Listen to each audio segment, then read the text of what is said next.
There's a popular online trend of taking perfectly innocent images from children's coloring books and altering them, often with impressive artistic prowess, into deeply disturbing depictions of violence, perversion, and any number of decidedly adult themes. It's precisely how incredibly inappropriate the resulting images are for the original intended audience of children that makes corrupting coloring books such a viral success. Today we're going to take a magical journey together into one particularly special kids' coloring book and activity set apparently aimed at the budding sociopath. It includes such enriching activities as a multiple-choice quiz on who should live and who should die based on appearance and assigned value, a hands-on activity on how to properly mutilate infants, and more than you'd ever care to know about semen. Oh, and one thing. This particular coloring book, which is aimed at children and comes with the backing of the most trustworthy source for youth enrichment, the United States government, hasn't been altered in the slightest. Isn't it nice when someone does the corrupting for you?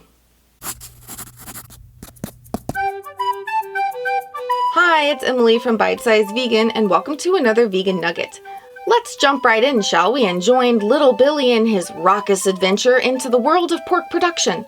But don't worry, we won't just be exploring the wonders of the producer's Pigs and Pork coloring book. Oh no, today's journey is going to be far more exciting than that, kiddies. As we go along, we'll get to enrich our minds with some of the super fun pop quizzes and activities I mentioned. So have your thinking cap handy for surprise semen facts, and get ready to play God by deciding who lives and who dies. So glove on up and let's go. Our guide today is Dr. Sarah. She's a veterinarian. This means she loves animals. That's nice. Here's Mr. Jones, who owns the farm. It's been in his family for over 100 years. Dr. Sarah makes sure that she and Billy cover up. We don't want to bring germs in that will make the pigs sick, since producers keep all of their barns clean so that the pigs stay healthy and happy. Let's take a look. In this barn, newborn piglets are kept safe in farrowing stalls with their mothers. Farrowing stalls protect piglets from injury, says Dr. Sarah. And remember, kids, she's a veterinarian. That means she loves animals. Oh, what's that noise? That's right, it's pop quiz time. This question comes from the swine knowledge sheet of the Junior Quiz Bowl. Which swine breed is known for its maternal qualities? That's right, kids, all of the above. Pigs form incredibly strong bonds with their babies, and farrowing crates ensure that they can express that bond through the safety of metal bars. Express it without moving. It's more of a metaphorical expression. And not for too long, because when piglets are about 3 to 4 weeks old, they are removed from their mother's milk so they can grow really big and be ready for market by the time they're how old now? That's right, 5 to 7 months. And just how big is market ready, you ask? Well, let's find out with more math-tastic fun from our pop quiz and swine knowledge. You just hauled a hog 100 miles to market. At your farm, he weighed 240 pounds. How much would you expect him to weigh when he arrived at the market? C, 230 pounds. Because there's nothing like spending a few days crammed into a truck that's basically a moving oven without any access to food or water to work off those last stubborn 10 pounds. Still, 230 pounds is pretty heavy for how old now, kids? That's right, 5 to 7 months. Their exact age depends on how early they were taken from their mother. But hey now, let's not get ahead of ourselves. Way before our 5-month-old newfound friends take their final road trip, they were processed as piglets. What's processing, you ask? It's the term used for all the things we do to brand new baby pigs to ensure their health and safety, including clipping notches in their ears, cutting off their teeth and tails, and something extra special for the little boy pigs, ripping out their testicles. And just how old are boys when we slice into their scrotums, kids? You've got it, 3 to 10 days. That's why we don't use any anesthesia. I mean, can you remember anything when you were 3 to 10 days old? And remember, kids, we're doing this because we care about their welfare. And their taste. But mainly their welfare.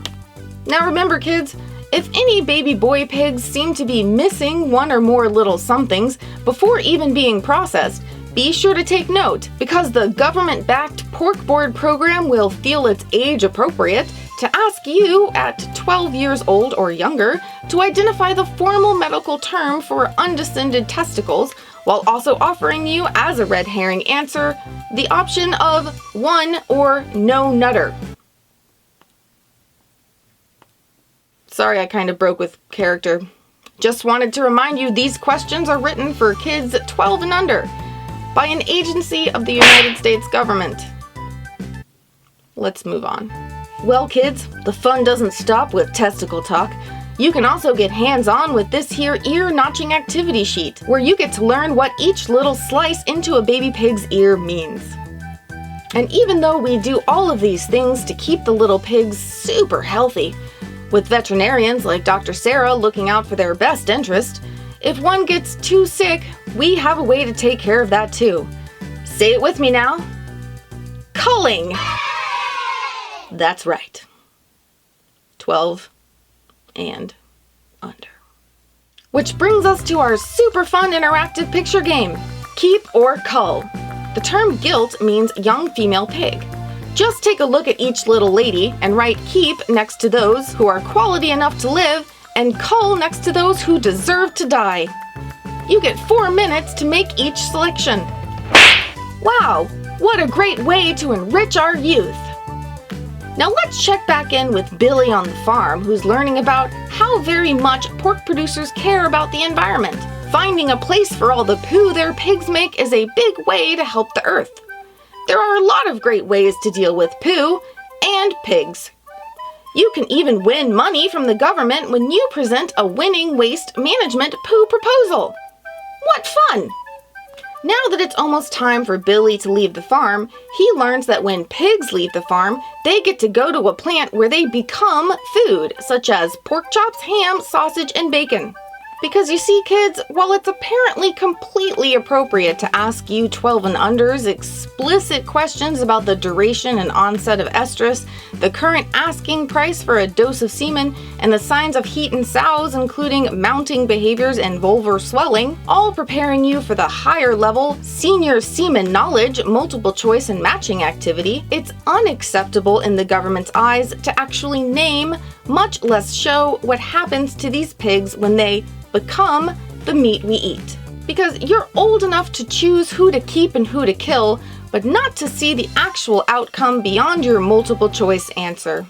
You see, what matters is that people like you and your family get to enjoy the safe, healthy, and delicious food that comes from the friendly pork producers like Farmer John.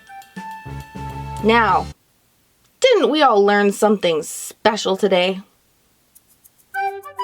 This astoundingly inappropriate adventure was brought to you by the Pork Checkoff program of the National Pork Board, itself overseen by the United States Department of Agriculture.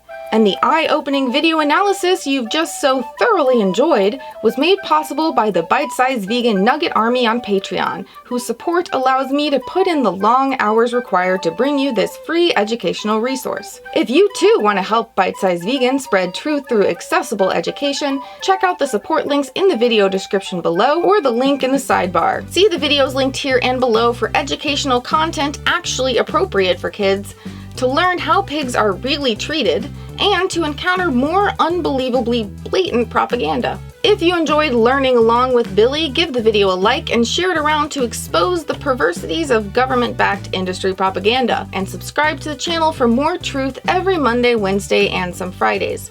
Now go live vegan, study up for the Senior Semen Knowledge Quiz, and I'll see you soon. That's crazy. I mean, not only are some of those, all of those questions wildly inappropriate and sadistic, some of them are really hard for like a 12 and under. Just unrealistic. You gotta know your audience. Just saying.